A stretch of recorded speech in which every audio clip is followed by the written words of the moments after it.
Hello, I'm Pastor Dave McAwee, the pastor of New Life, a Global Methodist Church in State College. Now, in our service this weekend, we're looking at 2 Corinthians chapter 12, verses 1 through 10.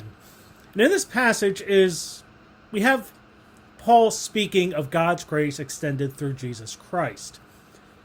Now, this week, we do continue our time looking at grace, guided by the lyrics of John Newton's classic hymn, Amazing Grace.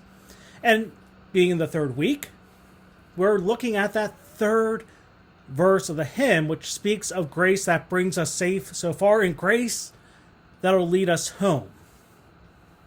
And when we look at what St. Paul said, we're reminded of the justifying grace of God. This is the grace that comes with the confession of faith, declaring our faith in Jesus Christ, allowing his atoning work on the cross to pay for our sins. Now, what's interesting is we often struggle with how exactly to describe this event, what's part of this event, what should be there, what shouldn't.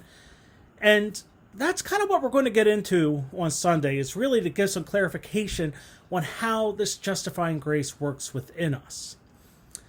So we worship at 10 a.m. at the Center Learning Community Charter School located at 2643 West College Avenue in State College. We stream the service on Facebook. We do post a sermon on YouTube early in the following week. Now, that being said, it's also winter. And yes, we are looking at what a storm may do this weekend. So as a reminder, keep paying attention to social media for what may or may not happen. And if we're not physically able to worship together, we will still stream on Facebook. But until next time, I'm Pastor Dave, and I hope to see you in worship.